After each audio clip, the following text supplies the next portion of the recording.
코로나19 팬데믹으로 인해 LA 시내 많은 세입자들이 렌트비를 감당하지 못해 어려움을 겪고 있는 가운데 LA시 의회가 오늘 1억 달러 상당의 렌트비 보조 정책을 선보였습니다. LA 카운티 정부가 오늘 캠퍼스 내에서 학교 수업 재개를 위한 가이드라인을 발표했습니다. 코로나19 팬데믹으로 인한 비상행정명령에도 불구하고 지난 5월 동안 가주에서는 모기지 융자 신청이 급증한 것으로 드러났습니다.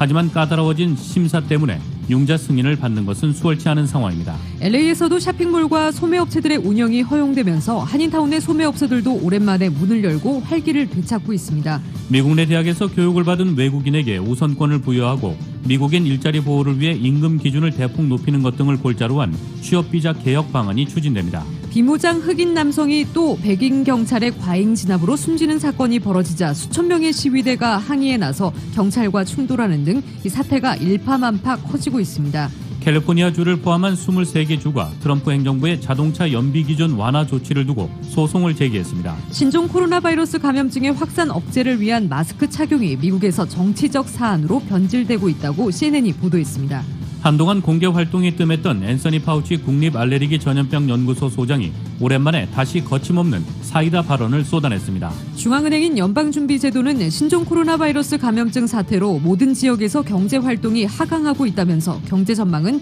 여전히 매우 불투명하다고 밝혔습니다. 트럼프 대통령 트윗이 사실인지 검토가 필요하다는 트위터사의 경고가 붙자 트럼프 대통령은 트위터를 비롯한 소셜미디어를 폐쇄할 수 있다고 경고했습니다. 중국의 홍콩 보안법 강행이 임박하면서 미 정부는 홍콩의 특별지위 박탈 가능성을 경고하는 등 압박 수위를 높이고 있습니다. 신종 코로나 바이러스 감염증 사태 이후 실직자들에게 주는 각종 실업수당이 실직 전 월급보다 더 많다는 분석 결과가 나왔습니다. 총선 참패 42일 만에 미래통합당을 이끌어갈 김종인 비상대책위원회가 어제 사실상 출범했습니다. 김종인 비대위원장은 통합당에 대한 대수술을 예고했습니다. 뉴욕 증시에서 주요 지수는 미국과 중국의 충돌 우려에도 경제 회복 기대로 큰 폭으로 상승 마감했습니다. LA 지역 내일 곳에 따라 약간 구름기입니다. LA 지역의 내일 낮 최고 75도, 밤 최저 기온 62도입니다. 이상은 이 시간 주요 뉴스입니다. 이 시간 주요 뉴스는 품격은 퍼스트 클래스, 가격은 비즈니스, 아시아나 비즈니스 스위트로 펄스의 편안함을 누리십시오. 아시아나 항공 제공입니다. 애청자 여러분 안녕하십니까? 조희정입니다. 안녕하십니까? 이균호입니다. 2020년 5월 27일 수요일 라디오 서울 이브닝 뉴스 1부입니다.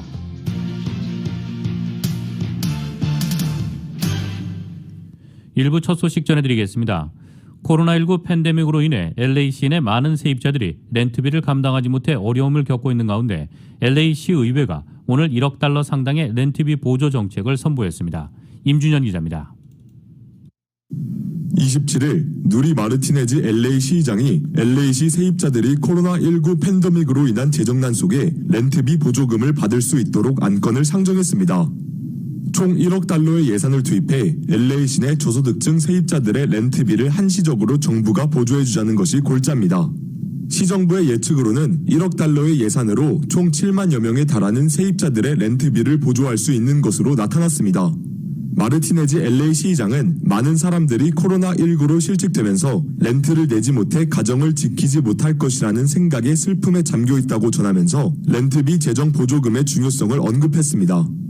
UC 버클리 조사에 따르면 LA시에서 약 100만 명이 코로나19로 인해 렌트비를 내지 못하고 있으며 특히 메가더파크, 피코 유니언, 하버드 하이츠 지역 거주자들이 렌트비 마련에 어려움이 큰 것으로 나타났습니다.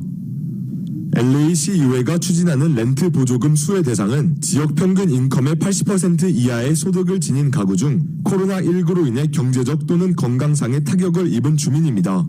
가령 4인 가족 기준으로 연소득 9만 100달러 이하여야 합니다. 렌트 보조금 안건이 통과되면 7만 4천여 명의 세입자들이 두 달간 1,350달러의 렌트 보조금을 받게 됩니다. 렌트 보조금은 아파트 건물주에게 직접 전달됩니다. 하지만 LA 세입자 노조 등은 시와 주정부, 연방정부에게 렌트비 면제를 요구하고 있습니다. 코로나19로 인한 재정적인 타격으로 인해 많은 이들이 렌트비를 내기 어려운 상황인데 렌트 보조금을 받는다고 해도 일시적이며 이 보조금조차 받지 못하는 세입자들은 곤란한 처지에 놓이게 된다는 이유에서입니다. 현재 LA 카운티의 실직률은 20%에 달하는 것으로 알려졌습니다. 라디오 서울 뉴스 임준현입니다. LA 카운티 정부가 오늘 캠퍼스 내에서 학교 수업 재개를 위한 가이드라인을 발표했습니다. 코로나19 감염 위험으로 인해 그룹 프로젝트, 과학 실험 교육, 팀 스포츠, 야외 액티비티 등은 당분간 사라질 전망입니다. LA 카운티 교육부서가 발표한 2020-21학년도 가이드라인에 따르면 교실당 학생 정원을 16명 이하로 제한하고 복도 일방 통행, 각자 자리에서의 점심 식사, 쉬는 시간에 혼자 놀기 등입니다. LA 카운티 내 교육부가 코로나19 감염 방지를 위해 참고해야 할 가이드라인이며 각 교육부는 지역별 코로나19 현황에 맞게 캠퍼스 내 학교 수업 재개를 위한 계획을 만들어야 합니다. 이번 가이드라인을 통해 LA 카운티에 위치한 약 200만 명의 학생들이 영향을 받게 될 것으로 예측됩니다.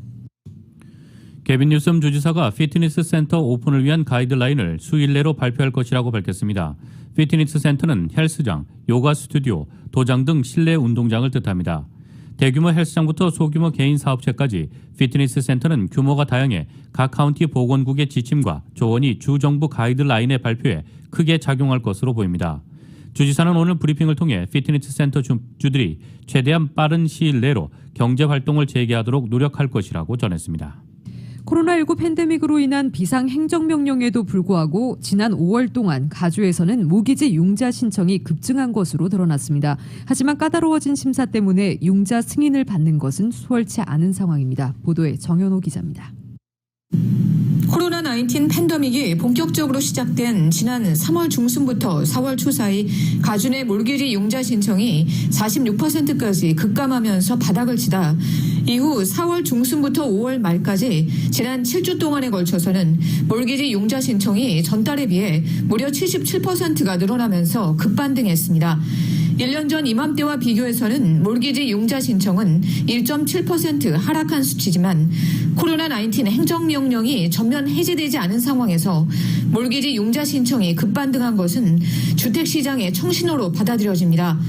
케네스주 몰랜드 프로퍼티 대표입니다. 코비드-19이 부분적인 해제로 인한 심리적 안정과 비즈니스 리오픈으로 인한 기대가 작용된 것 같습니다. 또한 부동산 성수기인 5월부터 9월 정도를 맞이하여 낮은 몰게지 이자에 영향이 있다고 봅니다. 현재 30년 고정 컨펌일 경우 3.5% 정도의 좋은 이자를 유지하고 있습니다. 낮은 몰기지 이자율로 재융자 수요도 크게 늘었습니다. 하지만 코로나19 팬데믹 속에 고용시장이 불투명해져 몰기지 융자 심사가 대폭 까다로워지면서 융자 승인을 받는 것은 어려워졌습니다. 부동산 업계는 코로나19 팬데믹 이전에 몰기지 융자 승인율이 80-90% 정도였던 것이 지금은 60-70%로 줄었다고 전했습니다. 코비드-19이 여러 가지로 대부분 힘들기 때문에 특히 그런 파이낸셜리 안정이 돼 있나 론 주는 랜더 입장에서는 그걸 당연히 봐야겠죠. 자업 베리피케이션 그다음에 크레딧에 나타나는 레이 페먼 같은 게 있는지 특히 요새 비즈니스 론을 많이 받고 있잖아요. PPP 론이라든지 다른 또 디세스터 론 같은 거 이런 거 같은 경우 액티브하게 실질적으로 그렇게 쓰고 있는지 다 증빙서를 보여줘야 되고요. 특히 차 페이먼트 많이 늦고 있거나 늦게 한 기록 같은 게 있으면은 상당히 받기가 힘든 걸로 알고 있습니다. 남가주 지역의 주택 가격은 별 변동이 없는 상태입니다. 한인들이 많이 찾고 있는 지역일 경우 코비드-19 전 대비 약간의 상승을 보이고 있어요. 한 2%부터 5% 정도의 상승을 보이고 있으며 변두리 지역은 그 정도의 또 낮은 가격으로 나오고 있습니다. 남가주 주택시장에 매물이 부족한 상태라 가격 하락을 부추기지 않는 것으로 부동산 업계는 전했습니다. 코로나19 팬데믹으로 주택시장 침체가 우려됐지만 지난 한 달여 새 급증한 몰기지 융자 신청 건수는 주택시장의 붕괴 위험이 미미하다는 것을 반영한 것으로 받아들여집니다. 라디오 서울뉴스 정현호입니다. 캘리포니아주를 포함한 23개 주가 오늘 트럼프 행정부의 자동차 연비 기준 완화 조치를 두고 소송을 제기했습니다. 트럼프 행정부는 지난 3월 내년부터 2026년까지 매년 연간 1.5%씩 신차의 연비를 향상하도록 규제를 발표했습니다. 이는 당초 같은 기간 연간 5%씩의 연비 개선을 요구한 버락 오바마 정부 시절의 규제를 폐기한 것입니다. 새 규제에 따르면 2026년까지 승용차나 트럭, 스포츠 유틸리티는 대략 1갤런당 평균 40마일을 달려야 합니다. 이는 같은 기간 47마일에 근접하는 연비를 요구한 오바마 행정부의 조치보다 완화된 것입니다. 하비어 베세라 캘리포니아주 법무장관은 수정된 요구사항이 소비자의 비용 부담을 증가시키고 우리 사회의 건강을 직접적으로 위협하는 위험한 오염물질의 배출을 허용할 것이라고 주장했습니다. 데이나 네셀 미시간주 법무장관은 트럼프 행정부의 규정이 화석연료 산업계에는 주는 선물이라면서 이 조치가 자동차 산업 관련 고용을 4% 줄여 디트로이트의 완성차 업체 빅3의 터전인 미시간주에 해를 끼칠 것이라고 말했습니다. 소송에는 캘리포니아 등 23개 주 외에도 수도 워싱턴 DC와 4개 주요 도시가 참여했습니다. 반면 완성차 업체 제너럴 모터스와 피아트 크라이슬러, 토요타 등을 대변하는 산업협회는 지난주 트럼프 행정부의 조치를 지지한다는 입장을 밝힌 바 있습니다. 미국 내 대학에서 교육을 받은 외국인에게 우선권을 부여하고 미국인 일자리 보호를 위해 임금 기준을 대폭 높이는 것 등을 골자로 한 취업비자 개혁 방안이 추진됩니다. 이 방안이 시행되면 미국 내 대학 유학생이 아닌 한국에서 대학만 나온 한인 등 해외 대학 졸업 외국인들의 경우 앞으로 취업비자 취득이 어려워지게 됩니다. 스테이츠맨 정치 매체에 따르면 이 같은 내용을 골자로 한 취업비자 개혁 법안이 지난 22일 연방 상원과 하원에 동시에 발의됐으며 민주, 공화 양당 의원들이 초당적으로 지지하고 있다고 전해 이 법안이 통과될 가능성이 높은 것으로 보인다고 보도했습니다. 상원에서는 공화당의 척 그레즐리 의원과 민주당 딕 더빈 의원이 공동 발의했습니다. 하원에서는 민주당의 빌 패스크렐, 프랭크 펠론 주니어, 로카나 의원, 공화당의 폴 고자르, 랜스 구든 의원 등이 법안에 서명했습니다. 스테이츠맨에 따르면 취업비자 개혁안에서 가장 주목되는 것은 미국 대학 졸업 외국인에 대한 우선권을 부여하는 것입니다. 구체적인 방안이 공개되지는 않았지만 이렇게 되면 외국 대학 학위 취득자보다 미 대학에서 학위를 취득한 유학생 출신이 비자 취득에 우선권을 갖게 될 것으로 보입니다. 두 번째는 임금 기준을 대폭 상향 조정한다는 것입니다. 현재 4단계로 돼 있는 임금 기준 단계에서 최저점을 현재 2단계로 높여 미 기업들이 저임금 목적으로 취업비자 노동자를 채용하는 것을 제한하게 됩니다. 또 취업비자 신청자가 연간 쿼타를 초과할 경우 현재 시행하고 있는 추첨제를 폐지해 연방 이민당국이 취업비자 신청자를 직접 선택하는 조항도 법안에 포함됐습니다. 법안은 또 직원 50명 이상인 기업이 직원의 절반 이상을 취업비자 신분 직원으로 채울 수 없도록 해 일부 기업들의 H-1B 남용이나 싹쓸이를 방지하도록 하고 있습니다. 최근 코로나19 팬데믹으로 일자리를 잃거나 수입이 줄어 건강보험이 중단돼 의료 서비스를 받기 힘든 한인들이 늘어나고 있습니다. 특히 가주와 카운티 메디컬 당국, 커버드 캘리포니아 등 정부기관이 현재 문을 열지 않고 전화로만 상담해 많은 한인들이 불편을 겪는 가운데 비영리 커뮤니티 클리닉인 이유케어 클리닉은 한인들이 행정명령 기간 동안에도 필요한 의료 서비스를 제때 받을 수 있도록 지원하고 있습니다. 의료보험을 잃었거나 필요한 경우 자격 여부를 확인하고 정부 지원 프로그램에 가입해 의료 혜택을 받을 수 있도록 돕고 있으며 실직으로 수입이 없거나 줄어든 한인들을 위해 메디켈 가입을 지원하고 있습니다. 전화 213-637-1080으로 이름과 전화번호, 용건을 남기면 이유케어 직원이 직접 연락해 서비스를 받을 수 있습니다. 의료 진료가 필요한 한인들에게는 전화 진료 서비스, 또 필요한 경우에는 대면 진료 서비스를 제공하고 있으며 관련 문의는 전화 213-235-2800으로 문의하면 됩니다. LA에서도 쇼핑몰과 소매업체들의 운영이 전면 허용되면서 한인타운 내 소매업소들도 오랜만에 문을 열고 활기를 되찾고 있습니다. 임준현 기자가 보도합니다. LA 카운티에도 모든 쇼핑몰과 소매업체들의 운영이 허용되면서 26일부터 타운 내 실내 쇼핑몰들도 문을 열고 고객들을 맞기 시작했습니다. 타운 내 코리아타운 플라자와 코리아타운 갤러리아, 로데오 갤러리아 쇼핑몰들에 입주한 소매업소들은 오랜만에 문을 열고 고객의 쇼핑을 도왔습니다. 코로나19 행정명령 선포 후 온라인을 통한 배송으로만 영업만 해오다 이후 행정명령이 완화된 이후 커브사이드 픽업 시스템으로 영업을 할 수 있었지만 고객들의 매장 출입이 불어돼 제품들을 직접 눈으로 보고 결정할 수 없어 사실상 거의 휴업 상태나 마찬가지였던 소매업체들은 전면 영업이 가능해지면서 활기를 되찾고 있습니다. 매장 내 영업을 재개한 기념으로 손님들에게 사은품을 제공하는 업체들이 많습니다. 코리아타운 갤러리아에 위치한 건강식품 전문점 인산힐링은 오랜만에 매장을 오픈한 기념으로 지난 코로나 행정명령 기간 동안에도 온라인 주문으로 꾸준히 업소를 찾아준 고객들에게 감사의 표시로 사은품을 증정할 계획이라고 밝혔습니다. 인산힐링 엔젤라 오 대표입니다. 이번 닫아있는 동안에 고객의 소중함을 정말 몸소 느끼고 깨달았던 좋은 기회가 됐습니다. 저희가 손님들이 제품을 구입해서 진짜 공짜로 제품에 끼워서 많이 드리려고 해요. 카운티 정부에서 영업 재개를 허락해도 건물 자체에서 아직 허가를 내주지 않아 미처 문을 열지 못한 곳도 있습니다. 하지만 26일 오랜만에 문을 연 쇼핑몰이나 소매업소에는 고객들이 많이 몰리는 추세입니다.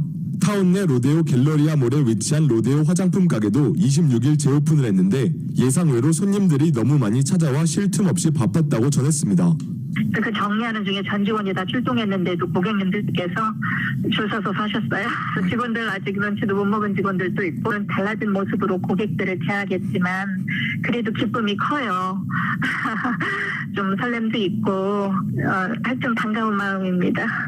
2달 만에 시작되는 실내 쇼핑으로 인해 자영업자들의 숨통이 트이고 집에만 있어서 답답했던 한인들의 정상 생활의 패턴으로 차츰 돌아가면서 활력을 되찾을 것으로 기대됩니다. 하지만 아직 코로나 바이러스가 종식되지 않은 상태여서 고객이나 업주, 종업원 입장에서 모두 안전한 운영이 우선돼야 할 것이라는 지적입니다.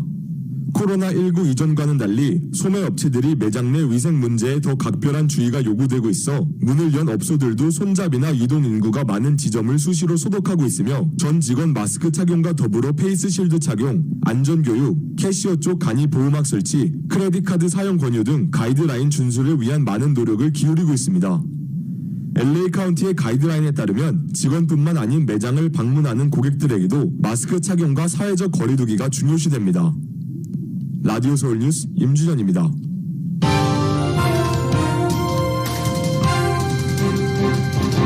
라디오 서울 이브닝 뉴스 1부 함께하고 계십니다. 이 시간은 LA와 가든그로브 두 곳에서 모시는 금강안경 검안과 1250만 불 교통사고 최고보상 교통사고 전문 천재 변호사 리차드 호프만, 언제 어디서나 내 맘대로 골라보는 한국TV 앱, 지금 바로 다운로드하세요. 한국TV 앱 공동 제공입니다. 계십니다. 이어서 미국 소식입니다. 미국에서 비무장 흑인 남성이 또 백인 경찰의 과잉 진압으로 숨지는 사건이 벌어졌습니다. 당국은 사건에 연루된 경찰관 4명을 즉각 파면하고 진화에 나섰지만 수천 명의 시위대가 항의에 나서 경찰과 충돌하는 등 사태가 일파만파 커지고 있습니다. KBS의 보도입니다. 수천 명의 시민이 거리로 쏟아져 나왔습니다. 밤새 벌어진 시위가 격렬해지자 경찰은 최루탄과 비살상탄을 쏘며 시위대를 저지합니다.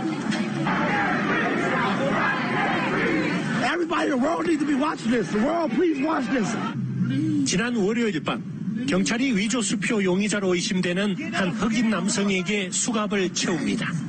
이어 남성의 목을 무릎으로 짓누르는 새 영상이 공개되자 시민들의 분노가 더 커진 겁니다.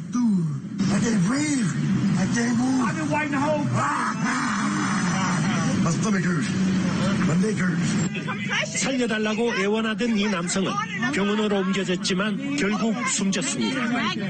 He screamed, "Mama, Mama, I can't breathe, I can't breathe." And they care. They treated him worse than they treat animals, and I was like that. They took a life, now they deserve life.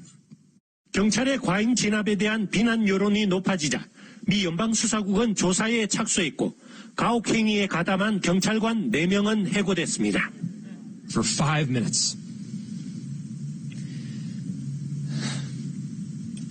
When you hear someone calling for help, you are supposed to help.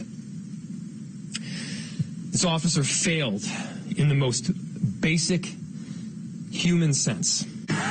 하지만 분노한 시민들은 연일 거리로 몰려 나오고 있고 시위는 사건이 일어난 미니애폴리스에서 시카고, 휴스턴 등 다른 흑인 밀집 도시로 확산하고 있습니다.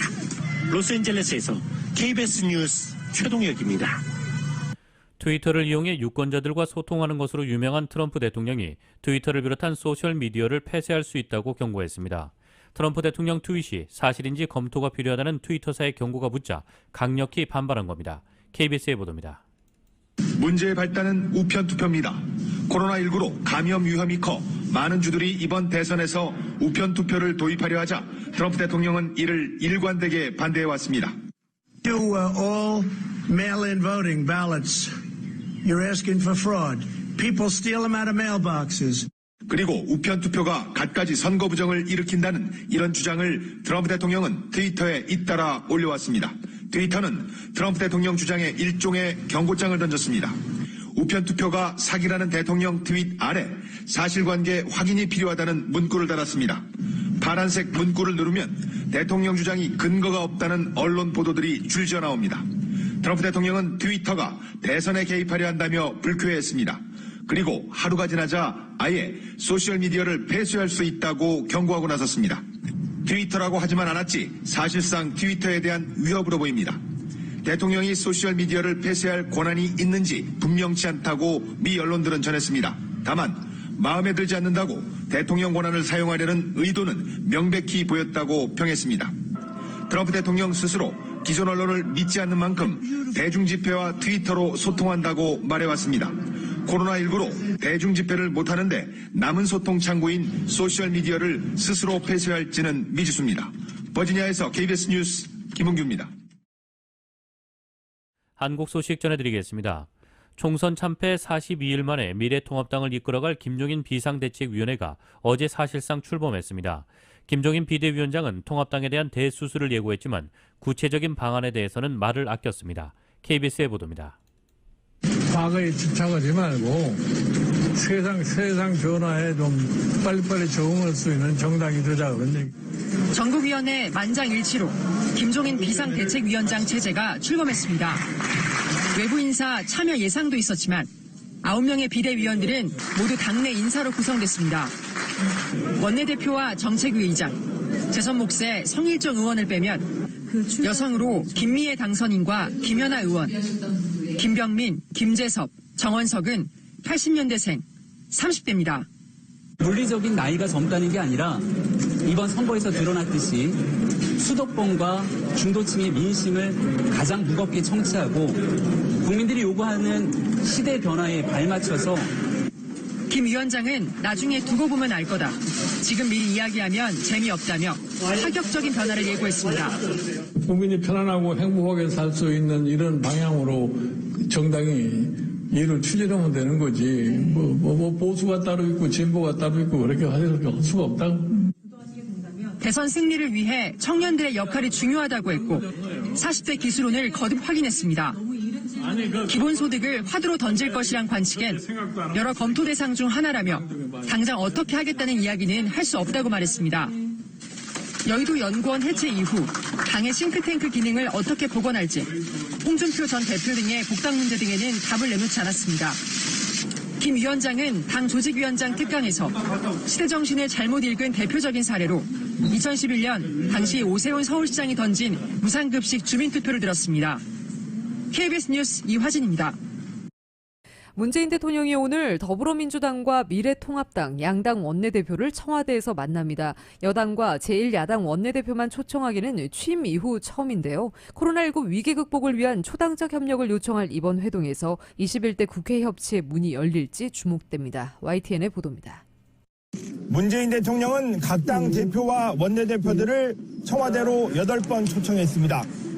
추경안 처리 협조 요청이나 대북 특사의 방북 결과 설명, 일본의 수출 규제에 대한 초당적 협력 등 매번 중요한 의제와 합의가 있었지만 협치의 정례화는 대체로 빠지지 않는 공통 의제였습니다.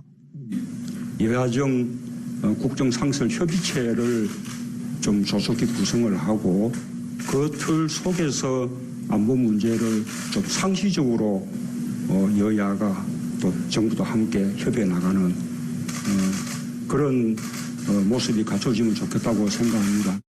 바른정당 소속으로 2번 청와대를 방문한 주호영 원내대표는 협치의 대상을 원내 교섭단체로 한정했습니다.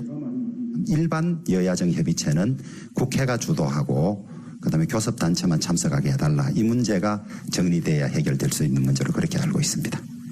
21대 국회가 양당 체제로 재편된 만큼 문 대통령과 김태년, 주호영 원내대표의 이번 만남에서는 원내 교섭단체인 2당 중심으로 2018년에 정례화하기로 약속했던 협의체를 복원하는 논의가 있을 것으로 보입니다. 코로나19 극복을 위한 초당적 협력도 핵심 의제입니다. 정부 입장에서는 30조 원 규모의 3차 추경안을 다음 달 국회에서 처리하는 게 가장 중요합니다. 추경의 효과는 속도와 타이밍에 달려있는 만큼 새 국회에서 3차 추경안이 6월 중 처리될 수 있도록 잘 협조해 주시길 당부드립니다. 미래통합당은 재정 건전성 훼손을 걱정하지만 3차 추경을 반대만 할 상황도 아닙니다. 협치의 시작을 위해 거대 여당이 21대 국회 원 구성에서부터 양보하는 자세를 보이라는 요구를 꺼낼 수도 있습니다. 코로나19 2차 유행에 대비한 질병관리본부의 청승격을 위한 정부 조직 개편에는 반대가 없을 것으로 보입니다. 청와대는 21대 국회 임기가 시작되는 다음 주부터 언제라도 추경 예산안과 정부 조직 개편안이 국회에 제출될 수 있도록 준비하고 있습니다. 문 대통령과 양당 원내대표만의 첫 만남에 대해 청와대 고위 관계자는 대화가 잘 될 것으로 기대한다면서 결과를 보면 알 거라는 긍정적인 전망을 내놨습니다. YTN 신호입니다. 헬스 에브리데이.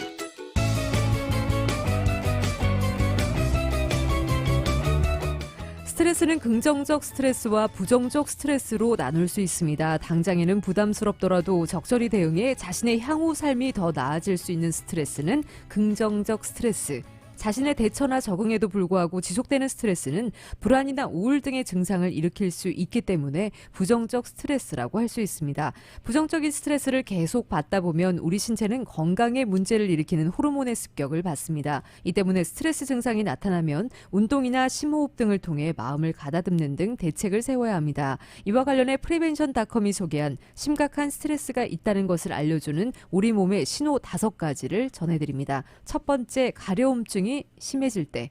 연구에 따르면 불안하거나 긴장하게 되면 피부염이나 습진, 건선 등 피부 가려움증의 근본적인 조건들을 악화시키는 것으로 나타났습니다. 스트레스 반응은 신경섬유를 활성화시켜 가려운 느낌을 유발합니다. 두 번째, 배가 자꾸 아프다. 불안과 스트레스는 두통, 불면증 등과 함께 복통을 유발합니다. 극심한 스트레스를 받은 사람은 그렇지 않은 사람에 비해 복통을 앓을 가능성이 3배나 높다는 연구 결과도 있습니다. 한 가지 이론에 따르면 머리가 스트레스에 반응할 때 내장도 같은 신호를 받습니다. 세 번째, 잇몸병이 잘 생긴다. 스트레스를 많이 받는 사람들은 치주염에 걸릴 위험이 높다는 연구 결과가 있습니다. 스트레스 호르몬인 코르티솔이 계속 방출되면 면역 체계를 손상시켜 세균이 잇몸으로 침투합니다. 운동을 하거나 수면을 충분히 취해 스트레스를 낮춤으로써 치아를 보호할 수 있습니다. 네 번째, 쉬는 날 편두통이 발생한다. 스트레스가 갑자기 감소하면 오히려 편두통이 일어납니다. 이 때문에 두통이 주말에만 나타날 수 있습니다. 전문가들은 주말에도 주중의 수면이나 식사 시간을 유지함으로써 두통을 일으키는 요인을 최소화할 수 있다고 말합니다. 마지막 5번째, 여드름이 일어난다. 스트레스는 염증을 증가시켜 여드름을 발생시킬 수 있습니다. 적절한 로션으로 피부를 매끄럽게 하고 건조해지지 않도록 수분 제공 크림 등을 사용해 피부를 관리해주면 좋습니다.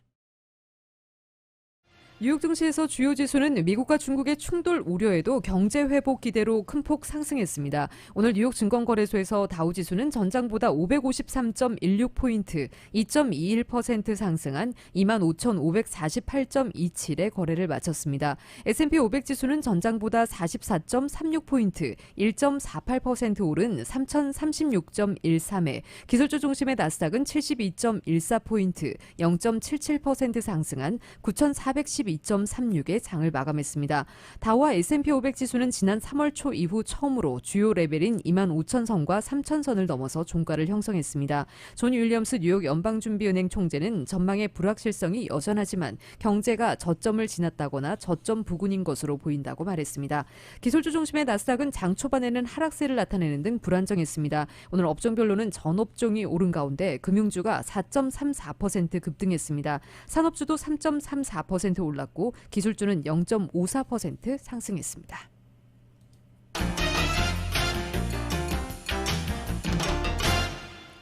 국제유가는 큰 폭의 하락을 기록했습니다. 뉴욕 상업거래소에서 7월 인도분 서부 텍사스 원유는 전날보다 배럴당 4.5% 급락한 32.81달러의 거래를 마쳤습니다. 런던 IC 선물거래소의 7월물 브렌트유도 현재 배럴당 4.48% 미끄러진 34.55달러에 거래되고 있습니다. 신종 코로나 바이러스 감염증 확산 책임 공방에 더해 중국의 홍콩 보안법 제정 추진을 둘러싸고 미국과 중국 간 긴장이 고조되면서 투자 심리가 위축됐습니다. 마이크 폼페이오 국무장관은 홍콩이 중국으로부터 고도의 자치권을 누리지 못하고 있다고 의회에 보고했습니다. 국무부가 홍콩의 자치권에 대한 공식 평가를 내놓음에 따라 미국이 홍콩에 부여한 경제, 통상 관련 특별 지위의 박탈 조치로 이어질지가 최대 관심사입니다. 트럼프 대통령도 전날 이번 주중 조치가 있을 것이라고 밝혔습니다. 국제 금값은 하락세를 이어갔습니다. 뉴욕 상품거래소에서 6월 인도분 금은 전날보다 온스당 0.08% 내린 1726.80달러를 기록했습니다. 전체 인력의 10% 감원을 예고했던 미국 항공기 제조업체 보잉사가 이번 주 6천여 명에 대한 일시 해고를 단행하기로 했습니다. 데이브 캐론 보잉 최고 경영자는 직원들에게 보낸 메모에서 우리는 지금 비자발적 일시 해고를 시작해야 하는 유감스러운 순간에 왔다면서 이번 주 일시 해고 대상 가운데 첫 6,770명에 대해 통보하고 있다고 밝혔습니다. 앞서 보잉은 지난달 순손실을 기록한 1분기 실적 발표를 하면서 자발적 및 비자발적 일시 해고 등을 통해 약 10%의 인력을 감축하기로 한 바 있습니다. 지난해 말 기준 보잉의 전체 인력은 약 16만 명에 이르는 것으로 전해졌습니다. 신종 코로나 바이러스 감염증에 따른 충격으로 미국 내 소매 유통업체들의 파산 보호 신청이 잇따르고 있습니다. 가정용품 할인 유통업체인 투스데이 모닝이 파산법 11조에 따른 파산 보호 신청을 했다고 CNBC 방송이 보도했습니다. 투스데이 모닝은 1974년에 설립됐으며 텍사스주 댈러스에 본사를 두고 있습니다. 투스데이 모닝은 코로나19 사태로 문을 닫았던 전체 매장 가운데 약 80%를 최근 재개장했지만 코로나19에 따른 충격을 감내하지 못한 것으로 전해졌습니다. 이 회사의 스티브 베커 최고 경영자는 성명을 통해 코로나19에 따른 예기치 못하고 장기화한 매장 폐쇄가 경영에 심각한 영향을 미쳤다고 밝혔습니다. 투스데이 모닝은 약 230개 매장을 영구적으로 폐쇄하기로 했으며 다른 매장의 경우 건물주들과 임대차 계약 협상을 할 계획입니다. 최근 118년 역사의 미국 중저가 백화점인 JC페니와 유명 중저가 의류 브랜드인 제이크루, 113년 전통의 고급 백화점 니만 마커스 등도 파산 보호 신청에 들어갔습니다.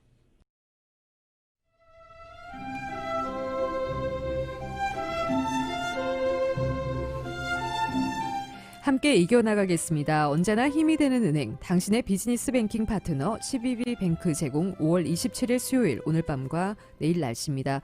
목요일인 내일 오전에 부분적으로 구름 끼다가 오후 들어 차차 맑아지겠습니다. 이런 날씨는 주말까지 계속 이어지겠습니다. 내일 낮 기온 오늘보다 2, 3도가량 내려가지만 여전히 예년 기온을 웃돌겠고 모레 금요일과 주말인 토요일은 예년 기온을 회복하겠습니다. LA 한인타운의 내일 낮 최고 기온 79도입니다. 밤 최저 기온 62도, 오렌지 카운티 지역 내일 낮 최고 81도, 밤 최저 기온 63도, 벨리와 인랜드 엠파이어 지역 내일 낮 최고 106도, 밤 최저 66도입니다. 해안 지역 내일 낮 최고 67도, 밤 최저 59도입니다. LA 지역의 오늘 밤 최저 기온 62도입니다.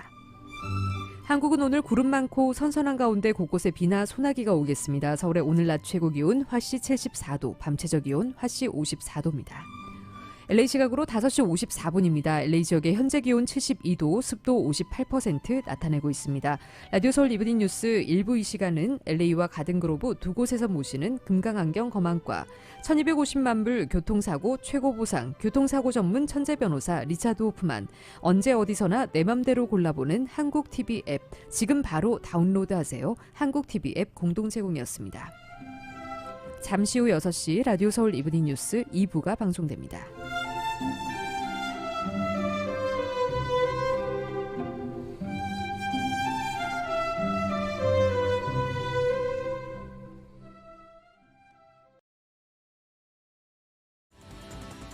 이상으로 2020년 5월 27일 수요일 라디오 서울 이브닝 뉴스 1부 2부 마칩니다. 지금까지 진행의 이균호, 조희정이었습니다. 행복한 저녁 보내시기 바랍니다. 고맙습니다.